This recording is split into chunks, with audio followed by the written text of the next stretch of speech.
स्वागत है आपका हीरा सिंह राठौर चैनल पर। 2014 में श्री नरेंद्र मोदी हमारे देश के प्रधानमंत्री बने और अब 2024 आने वाला है, या आप इस वीडियो को 2024 में ही देख रहे हैं होंगे। पिछले लगभग 10 वर्षों में हमारे देश में बहुत सारे इंफ्रास्ट्रक्चर परियोजनाएं का निर्माण कार्य पूरा किया गया है। बहुत सारे परियोजना प्रस्तावित किए गए और बहुत सारी परियोजनाएं ऐसी भी हैं जिनका वर्तमान में निर्माण कार्य किया जा रहा है, जो कि आने वाले कुछ सालों में बनकर तैयार हो जाएगा। तो इन्हीं सभी चीजों को ध्यान में रखते हुए एक नई वीडियो शुरू करने जा रहे हैं, जो कि है पिछले 10 वर्षों में प्रधानमंत्री श्री नरेंद्र मोदी द्वारा कंप्लीट किए गए भारत के 100 परियोजनाओं।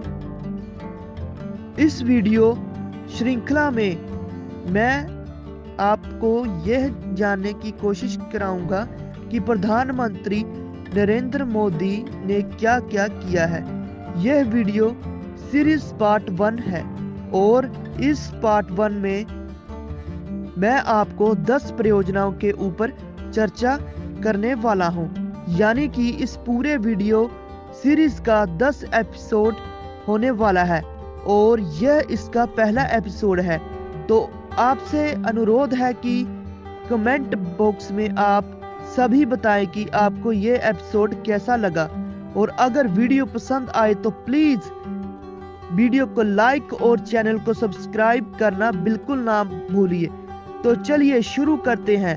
तो सबसे पहले नंबर पे आता है, बात करते हैं चेनानी नारसी टनल के बारे में, जिसका निर्माण जम्मू कश्मीर केंद्र शासित प्रदेश में किया गया है। चेनानी नासरी टनल को डॉक्टर श्यामा प्रसाद मुखर्जी टनल के नाम से भी जाना जाता है और अब यह एक हाईवे टनल है। यह एक 2 लेन हाईवे टनल है और इसका निर्माण नेशनल हाईवे नंबर 34 पर किया गया है, जो कि श्रीनगर कन्याकुमारी हाईवे है।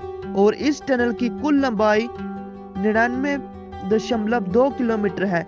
श्यामा टनल का निर्माण लोअर हिमालयन रेंज में 1200 मीटर की ऊंचाई पर किया गया है। वर्तमान समय में यह टनल हमारे देश का सबसे लंबा हाईवे टनल है। यह टनल चेनानी टाउन को, जो इसके साउथ पोर्टल में स्थित है, और नासरी टाउन, जो इसके नासरी पोर्टल में स्थित है, से जोड़ता है। और इस टनल के निर्माण के बाद जम्मू और श्रीनगर का डिस्टेंस लगभग 30 किलोमीटर कम हो गया है। इस टनल की चौड़ाई लगभग 13 मीटर है और इस टनल की समांतर लगभग 6 मीटर चौड़ा एक एस्केप टनल का भी निर्माण किया गया है। किसी प्रकार की इमरजेंसी में इमरजेंसी एग्जिट के लिए टनल के अंदर traffic control system, ventilation system, LED lights, firing system, CCTV camera इत्यादि को इंस्टॉल किया गया है। टनल के निर्माण के बाद अब इंडियन आर्मी LOC के पास पहले की अपेक्षा काफी आसानी से पहुंच सकती है। तो यह टनल हमारे देश की आंतरिक सुरक्षा में भी अपना महत्वपूर्ण योगदान दे रहा है।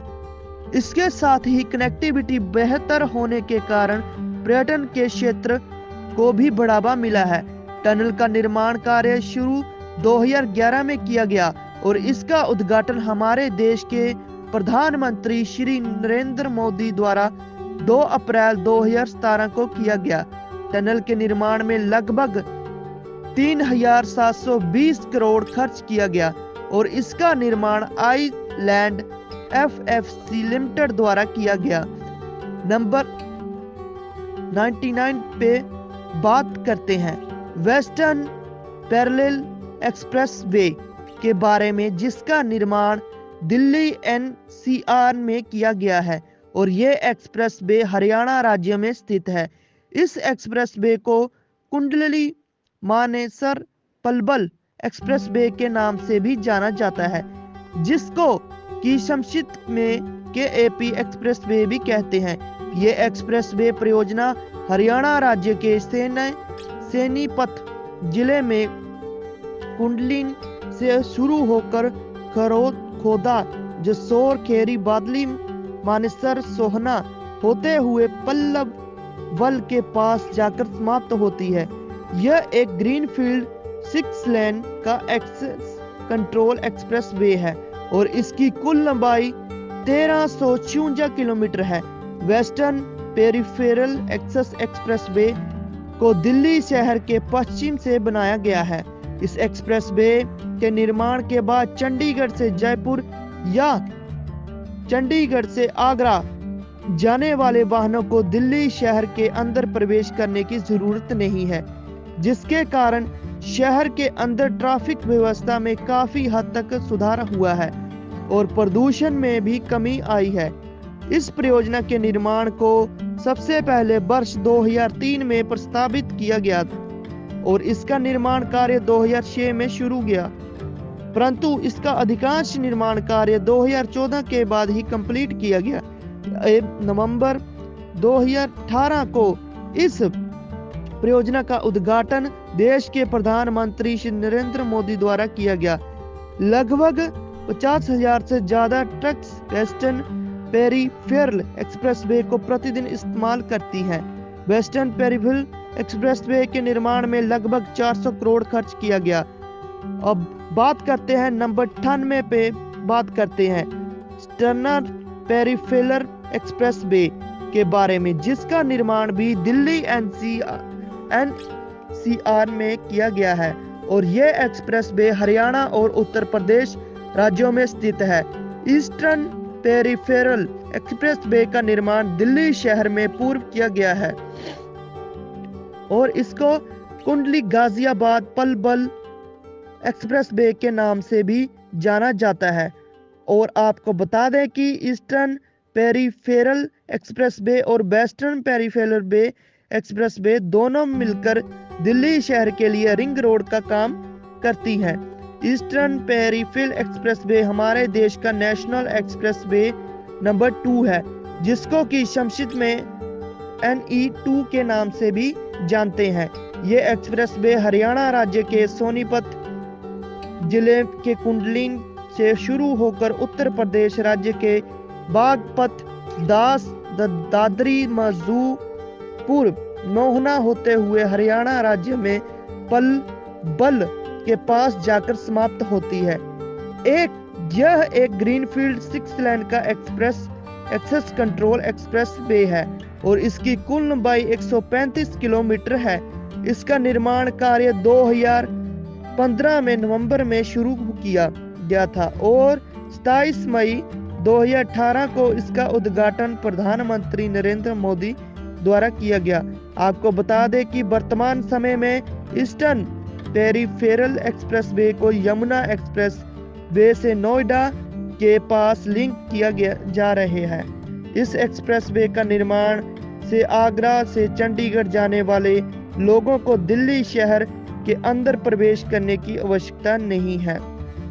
प्रतिदिन लगभग 60,000 से ज्यादा ट्रक ईस्टर्न पेरिफेरल एक्सप्रेसवे का इस्तेमाल करती हैं। ईस्टर्न पेरिफेरल में का निर्माण कंक्रीट पेवमेंट में किया गया है। इसका निर्माण लगभग 500 करोड़ खर्च किए गए हैं।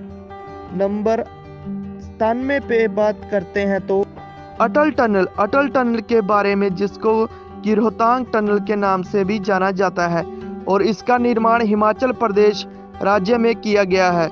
अटल टनल एक 2 लेन का बाय डायरेक्शनल हाईवे टनल है, जिसका निर्माण कार्य लेह मनाली हाईवे पर किया गया है, जिसको कि नेशनल हाईवे नंबर 3 के नाम से भी जाना जाता है और अटल टनल की कुल लंबाई 9.02 किलोमीटर है और इस टनल का निर्माण रोहतांग पास के नीचे किया गया है। यह टनल हिमालय के eastern Pir Panjal mountain range में स्थित है और इसका निर्माण समुद्र तल से लगभग 3100 मीटर की ऊंचाई पर किया गया है, यानी कि 10,170 फीट की ऊंचाई पर इसका निर्माण किया गया है।